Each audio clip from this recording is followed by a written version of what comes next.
Vishnudeo Sai cabinet पर मंथन जारी है। 17 दिसंबर को दिल्ली में केंद्रीय नेतृत्व के साथ बैठक हुई, जिसके बाद से मंत्रिमंडल विस्तार को लेकर दिल्ली दरबार पर सबकी नजर है। नमस्कार, मैं हूं विवेक पांडे और छत्तीसगढ़ की बड़ी बहस में आप सभी का बहुत स्वागत है। सबसे पहले बड़ी बहस की अहम खबर आपको बता देते हैं। सूबे में नई सरकार को बने हुए 6 दिन हो चुके हैं। 19 दिसंबर से 21 दिसंबर तक शीतकालीन सत्र चलेगा। मंगलवार से छठी विधानसभा का पहला सत्र शुरू हो रहा है। समापन से पहले कुल 3 बैठकें होंगी। प्रोटेम स्पीकर रामविचार नेताम नवनिर्वाचित विधायकों को शपथ दिलाएंगे। वहीं बतौर विधानसभा अध्यक्ष डॉक्टर रमन सिंह भी नामांकन दाखिल कर चुके हैं। कांग्रेस ने डॉक्टर चरणदास महंत को नेता प्रतिपक्ष बनाया है। उधर ऐसे में नई विधानसभा सत्र को लेकर तैयारियां पूरी हो रही हैं। छत्तीसगढ़ की बड़ी बहस में अहम खबर यह है कि विधानसभा सत्र के पहले मंत्रिमंडल के गठन की खूब चर्चा है। 13 दिसंबर को उप मुख्यमंत्री के रूप में अरुण साव और विजय शर्मा ने शपथ ली। अब अन्य 10 मंत्री कौन होंगे, इस पर सबकी नजरें टिकी हुई है। बताया जा रहा है कि दिल्ली में लोकसभा को साधने के लिए मंत्रिमंडल पर विचार किया गया है।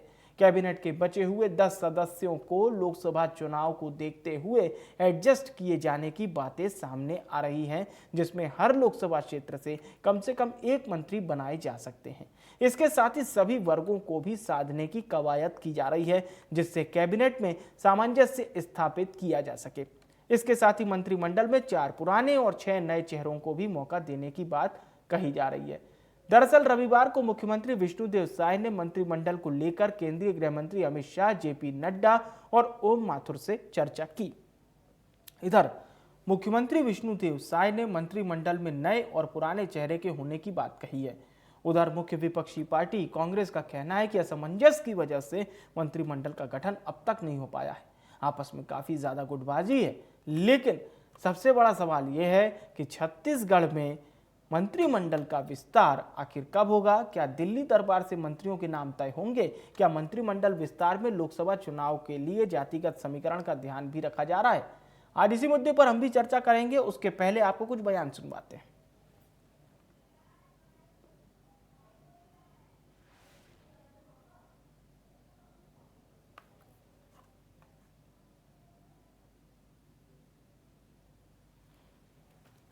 गृह मंत्री श्री अमित शाह जी से मुलाकात हुई, आदरणीय राष्ट्रीय अध्यक्ष श्री जेपी नड्डा जी से मुलाकात हुई है और कुछ चर्चाएं हुई हैं और बहुत शीघ्र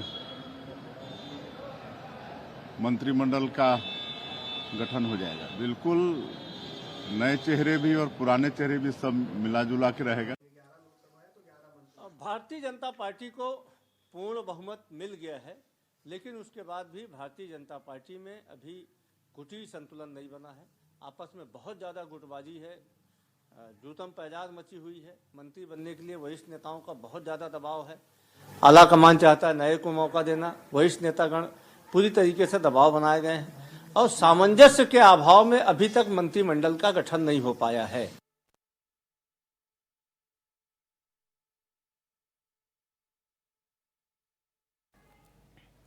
और इस वक्त 2 खास मेहमान हमारे साथ चर्चा में जुड़े हैं। राहुल टिकरिया जी प्रवक्ता हैं प्रदेश भारतीय जनता पार्टी के, और जावेद खान जी हमारे साथ जुड़ चुके हैं, प्रदेश प्रवक्ता कांग्रेस पार्टी के। बहुत स्वागत है आप दोनों मेहमानों का। राहुल जी, अभी तो कैबिनेट का गठन नहीं हुआ है, तो कांग्रेस को नजर आ रहा है कि बहुत गुटबाजी है और असमंजस की स्थिति बनी हुई है। राहुल जी।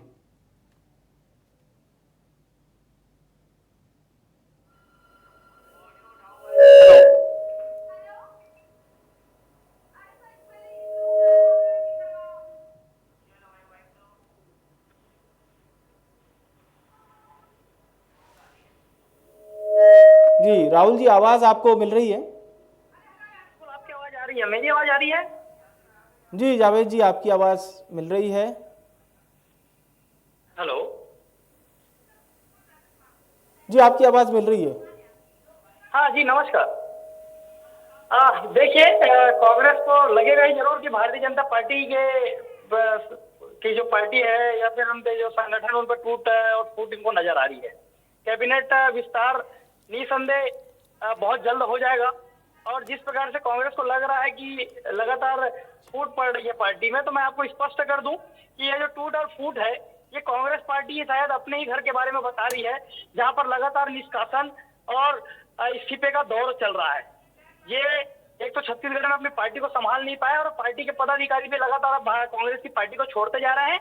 ये कांग्रेस की पार्टी लगातार बड़े नेताओं को निष्कासित कर रही है जी। लेकिन भारतीय जनता पार्टी में ऐसा कोई भी माहौल नहीं है। मैं आपको बता दूं, भारतीय जनता पार्टी वो लोकतांत्रिक पार्टी है जहां पर प्रथम बार विधायक बनकर आने वाला कार्यकर्ता भी आज मुख्यमंत्री बना बैठा है। चाहे राजस्थान का मामला हो, आप मध्य प्रदेश में देखिए कैसे अचानक जो परिवर्तन होते हैं, किसका नाम ले लिया जाता है और कौन मुख्यमंत्री बन जाता है। वैसे ही आप छत्तीसगढ़ देखिए, छत्तीसगढ़ में डॉक्टर रमन सिंह जी थे और वरिष्ठ नेता थे, लेकिन विष्णुदेव साय जी को आदिवासी चेहरे के रूप में भारतीय जनता पार्टी ने चयनित किया, कोई विवाद नहीं। उसके बाद आप देखिए डिप्टी सीएम, दोनों के दोनों जो हमारे डिप्टी सीएम है पहली बार विधायक बनकर आए हैं, लेकिन उन्हें डिप्टी सीएम का पद दिया गया है। साथ ही आप देखिएगा कैबिनेट भी चौंकाने वाले होने वाले हैं जी। ये कांग्रेस के पार्टी के हिसाब से हमारी ना कैबिनेट बनेगी ना हमारी सरकार चलेगी। हमारी सरकार भारतीय जनता पार्टी के संगठनात्मक ढांचे के रूप में चलेगी। और मैं बता दूं, हम कोई 5 साल यहाँ पर जनता की सेवा करने के लिए नहीं आए हैं। पुनः हमारा 15 साल का रोड मैप तैयार है और कांग्रेस की पार्टी चिंतन कर ले कि हमें 15 साल सत्ता से बाहर रहना है और वो विपक्षी नाते अपने आप को मजबूत करके रखे। जिस प्रकार से कांग्रेस पार्टी में निष्कासन और इस्तीफे का दौर चल रहा है, मुझे नहीं लगता कि कांग्रेस की पार्टी के कुछ विधायक भी भारतीय जनता पार्टी में जुड़ जाएं, ऐसी मुझे आशंका है जी। अब ये आपने नई बात कर दी कि कांग्रेस के विधायक जी। चलिए ठीक है, मैं जावेद जी से एक प्रतिक्रिया लेता हूं। जावेद जी, अब सत्ता परिवर्तन हुआ है, लेकिन राहुल जी कह रहे हैं साहब ये 5 साल के लिए सेवा करने नहीं आए हैं, पुनः 15 साल के ही उस सेवा रथ पर सवार हो गई है बीजेपी। नमस्कार विवेक जी, आपको, आपके सभी दर्शकों को, साथी प्रवक्ता राहुल जी को भी मेरा नमस्कार। देखिए, भारतीय जनता पार्टी को हमारी शुभकामनाएं हैं कि प्रदेश की जनता ने उन्हें पुनः मौका दिया, 15 से 54 पे लेकर के आया। लेकिन इन्होंने भी कई सारे चुनाव के दौरान वादे किए थे प्रदेश की जनता से। जिस तरह से चुनाव प्रचार के दौरान ये कह रहे थे कि 1 घंटा में मुख्यमंत्री तय हो जाएगा, 2 घंटे में मंत्रिमंडल तय हो जाएगा और तीसरे घंटे में मोदी जी की गारंटियां लागू हो जाएगी। इनको मुख्यमंत्री तय करने के लिए 7 दिन का समय लगा। कल से शीतकालीन सत्र चालू होने वाला है विधानसभा का और अभी तक मंत्रिमंडल का इनका अता पता नहीं है। हम अपनी बात नहीं कर रहे हैं, कांग्रेस पार्टी को कोई लेना देना नहीं है इनसे कि ये एक मुख्यमंत्री और 2 उप मुख्यमंत्री से पूरा 5 साल चला ले। हम तो बात कर रहे हैं जनता की, क्योंकि इन्होंने कहा था 3100 रुपया धान, महतारी वंदन योजना के तहत माताओं बहनों के खातों में पैसा, 500 रुपया से कम में गैस सिलेंडर, और ये सारी बातें इन्होंने कही थी दिसंबर माह से लागू होने के लिए। तो ये लागू कैसे होंगी जब तक मंत्री तय नहीं होंगे, जब तक मंत्री अपने प्रभार नहीं संभालेंगे, जब तक वो मंत्रालय में कार्य चालू नहीं होंगे, तो ये सारी योजनाएं कैसे तय होंगी, यह सबसे बड़ा सवाल है। और हम तो विपक्ष की आवाज है, हमें तो 15 में नहीं सिमटा है ना प्रदेश की जनता ने, 35 में रखा है। दमदार विपक्ष है तो सवाल तो उठाएंगे। अब रही बात, ये जो कह रहे थे कि कांग्रेस में ये सब चल रहा है गुटबाजी और पार्टी छोड़ना और ये रखना वो रखना, देखिए कांग्रेस एक लोकतांत्रिक पार्टी है, यहाँ पर लोग इतने स्वतंत्र है कि अपनी बातों को रख लेते हैं। और हमारे अगर कोई व्यक्ति को लगता है कि कांग्रेस ने उनके ऊपर बहुत भरोसा जताया और उस भरोसे पे वो नहीं खड़े उतरे, इसलिए उन्होंने पार्टी के प्राथमिक सदस्यता से त्याग पत्र दे दिया, ये उनका बड़प्पन है, ये उनकी सोच है। लेकिन भारतीय जनता पार्टी का जो अभी बोल रहे थे ना कि पहले बार के बने हुए विधायकों को बना दिया गया, तो यहाँ जो है ना लोकतंत्र नहीं है, यहाँ तानाशाह तंत्र है। इस तरह से मोदी जी और शाह जी ने चुन चुन करके अपने प्रतिद्वंदियों को किनारे लगाया, तीनों राज्यों में, और ऐसे लोगों को लेकर के आया जो रिमोट कंट्रोल और कठपुतली बनकर के इनके लिए चले। वैसे लोगों को मुख्यमंत्री भी बनाया है, वैसे ही लोगों को उप मुख्यमंत्री भी बनाया है। और ये बोल रहे हैं ना चौंकाने वाली बात होगी मंत्रिमंडल को लेके, बिल्कुल चौंकाने वाली बात होगी, क्योंकि उस मुख्य मंत्रिमंडल में भी वही चेहरे होंगे जो मोदी जी और अमित शाह जी के रिमोट कंट्रोल से चलेंगे। बस यही तय नहीं हो पा रहा है कि वो 10 चेहरे कौन होंगे। इसी वजह से भारतीय जनता पार्टी इतना विलंब कर रही है। चलिए, इसी वजह से बीजेपी विलंब कर रही है। राहुल जी, वैसे मेरा सवाल आपसे ये रहेगा सर कि 4-6 का फॉर्मूला बताया जा रहा है कि 4 पुराना चेहरा और 6 नए चेहरे, और इसमें फिर आप लोगों को जातिगत समीकरण भी देखना है और लोकसभा क्षेत्र के हिसाब से भी लेकर चलना है कि हर एक लोकसभा क्षेत्र से कम एक एवरेज मंत्री जरूर आ जाए। खैर, जानकारी तो आप ही बता सकते हैं, क्या कुछ आपके पास है जानकारी, और कितना इंतजार अभी करना पड़ेगा छत्तीसगढ़ की जनता को अपना नया मंत्रिमंडल छत्तीसगढ़ सरकार का देखने के लिए? जी देखिए, कल से विधानसभा सत्र है। सरकार का पहला विधानसभा सत्र कल से प्रारंभ है। निसंदेह आप देखिएगा बहुत जल्द 1 से 2 दिन के अंदर कैबिनेट का विस्तार हो जाएगा और शपथ ग्रहण की प्रक्रिया भी पूर्ण हो जाएगी। रही बात लोकसभा वाइज या फिर जातिगत, या फिर आप जो जिस प्रकार से कर रहे हैं कि किस प्रकार से मंत्रियों का चयन किया जाएगा, मैं बताऊं, देखिए भारतीय जनता पार्टी लोकतांत्रिक पार्टी है जी, जा रहा है। यहाँ पर भारतीय जनता पार्टी और शीर्ष नेतृत्व तय करेगा कि किसको कहाँ का मंत्रालय दिया जाए और कौन उसके हिसाब से काम करेगा। निसंदेह यहाँ पर कहना जल्दबाजी होगा कि लोकसभा के हिसाब से मंत्रियों का गठन किया, मंत्रियों को पद दिया जाएगा या जातिगत समीकरण के आधार पर दिया जाएगा। देखिए, निसंदेह कोई भी पार्टी जब कैबिनेट का विस्तार करती है तो वो ये ध्यान जरूर रखती है कि सभी वर्गों से मंत्रालय पहुंच जाए, कम से कम सभी वर्गों तक ये मैसेज चला जाए कि हमने सभी वर्गों का ध्यान रखा और सभी वर्ग के मंत्रियों को चयनित किया। तो जाहिर सी बात है भारतीय जनता पार्टी भी उस रास्ते पर चलेगी कि जिस प्रकार से आप देखिए मुख्यमंत्री आदिवासी चेहरे के रूप में है, वहीं एक डिप्टी सीएम सामान्य वर्ग से है, तो एक डिप्टी सीएम जो है पिछड़ा वर्ग से है। तो जाहिर सी बात है जो मंत्रालय जो आवंटित होंगे उसमें भी इसका ध्यान रखा जाएगा कि सभी वर्गों को ध्यान में रखते हुए उसका विस्तार किया जाए। और निसंदेह लोकसभा वाइज होंगे कि जातिगत में कौन से जाति से कितने मंत्रियों को चयनित किया जाएगा, ये हमारा जो आला कमान है वो तय करेगा। और बहुत जल्द आपके समक्ष वो सूची आ जाएगी कि कहां से किसको किसको कैबिनेट का दर्जा दिया जा रहा है। जी बिल्कुल। जावेद जी, सवाल ये रहेगा कि अक्सर क्या होता है कि हम जो उम्मीद लगाते हैं, मतलब मैं सिर्फ कांग्रेस की बात नहीं कर रहा हूँ, ये एक सामान्य सी बात है, कई बार परिणाम उसके उलट आते हैं। फ्लो में आप लोग थे और जिस प्रकार की मेजॉरिटी के साथ सरकार बनी थी तो यही माना जा रहा था कि कुछ सीटों का नुकसान जरूर होगा, लेकिन अंततोगत्वा कांग्रेस अपनी सरकार बनाने में कामयाब होगी। पर चुनावी नतीजों ने इन सब कयासों को इधर उधर कर दिया। अब कांग्रेस के पास विपक्ष की जिम्मेदारी है। विपक्ष के नाते कैसे आप लोग आगामी समय में अपने आप को जनता के समक्ष प्रस्तुत करेंगे, क्योंकि इसी दरमियान आपको चुनाव भी लड़ने हैं। बिल्कुल ठीक कहा विवेक जी, हम सत्ता में थे, प्रदेश की जनता ने हमें 72 सीट तक लेकर के आया था और हम इस बार 75 पार का नारा लेकर के भी चुनाव लड़ रहे थे।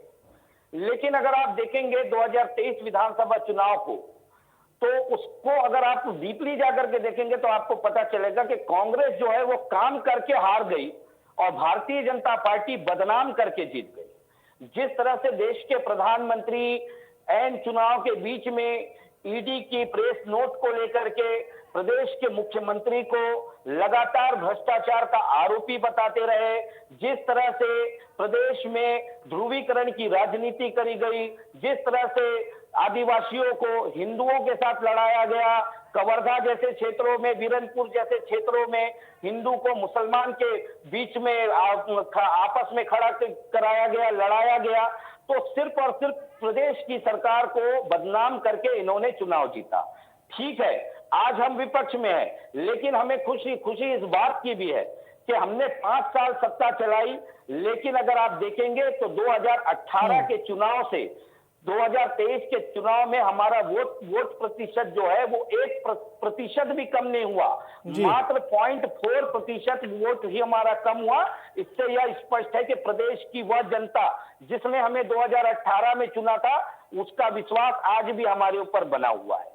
क्योंकि अब हम विपक्ष में हैं, हम हर वो बात को उठाएंगे, दमदारी से उठाएंगे, जिन वादों के साथ भारतीय जनता पार्टी लोक लुभावन वादों के साथ में सरकार में आई है।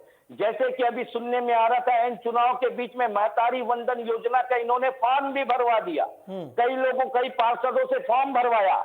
अब लेकिन यह सुनने में आ रहा है कि वो सारे फॉर्म बेकार जाएंगे। अब एक नया सरकारी फॉर्म आएगा, उस सरकारी फॉर्म को भराया जाएगा।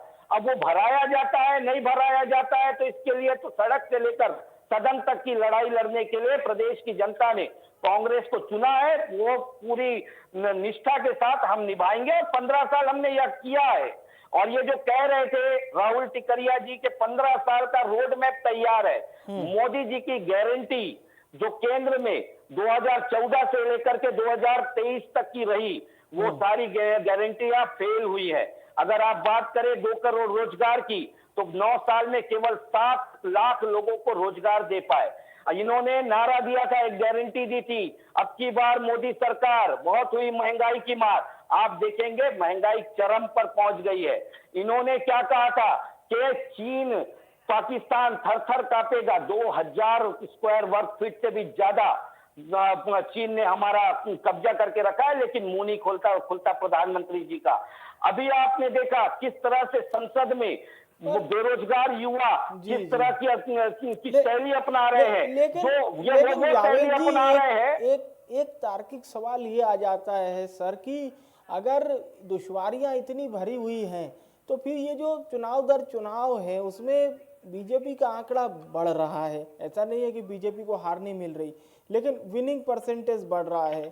और अभी जो मौजूदा विधानसभा चुनाव हुए इसमें जीत, तो फिर जनता यानी चुन रही है, तो क्या माने हम इसे?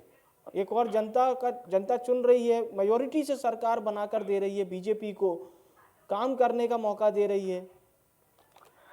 ठीक है विवेक जी, मेजॉरिटी के साथ सरकार बन रही है, इनकी सीटें आ रही हैं। लेकिन अगर आप पिछले 4 राज्यों का चुनाव देखेंगे, अभी पिछले चुनाव में, तो 10 लाख 9 लाख से ज्यादा वोट इस बार कांग्रेस को मिले भारतीय जनता पार्टी से। यह भी तो सत्य है कि कांग्रेस भी लगातार अपने वोट प्रतिशत को बढ़ा रही है। यहाँ पर मैंने आपसे फिर से कहा, हम तो भारतीय जनता पार्टी के लिए हमारी फिर से चुनौती रहेगी। मैंने क्या कहा था कि इन्होंने बदनाम करके जीता है, हम काम करके हार गए, ये बदनाम करके जीत गए। तो जिन जिन विषयों में भारतीय जनता पार्टी ने बदनाम किया है, उन विषयों को अब ठंडे बस्ते में अगर डाल करके भारतीय जनता पार्टी आगे बढ़ती है, तो उसके लिए चुनौती हम होंगे। हम इनसे पूछेंगे कि महादेव सट्टा ऐप पर इतनी बड़ी बड़ी बातें करते थे, कौन सा कांग्रेस का कौन सा नेता महादेव सट्टा ऐप में जेल गया? देखिए 2014 से पहले यूपीए सरकार को इन लोगों ने इसी तरह से बदनाम किया, 2G स्पेक्ट्रम से लेकर दुनिया जहान का बात बोला।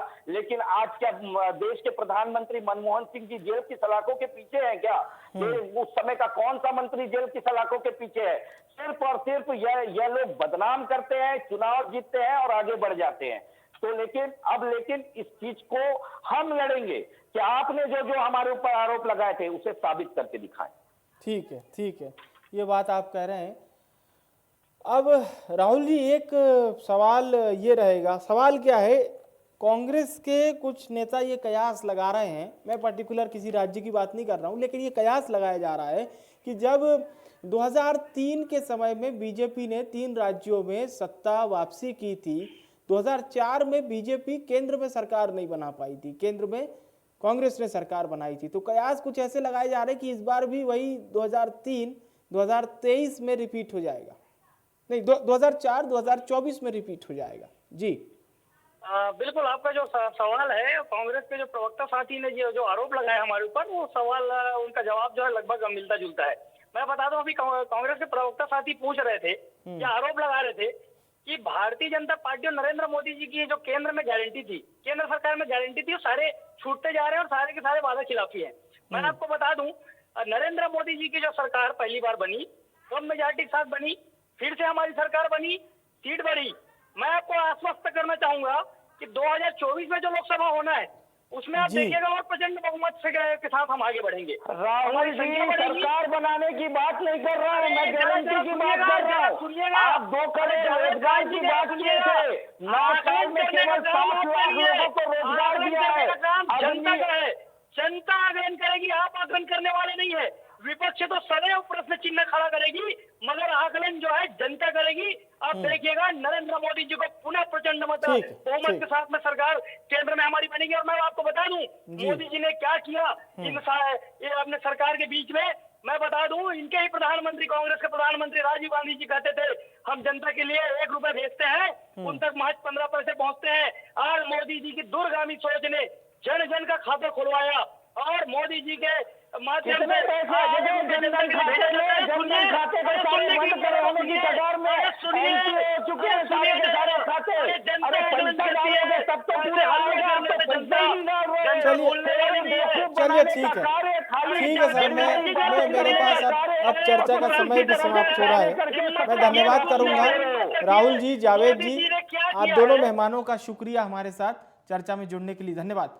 बड़ी बहस में आज चर्चा हो रही थी विष्णुदेव साय कैबिनेट में कौन से नेता शामिल होंगे, 10 मंत्री चुनने हैं और 10 मंत्री कौन से होंगे। 6-4 का फॉर्मूला कोई बता रहा है, यानी कि 6 नए 4 पुराने।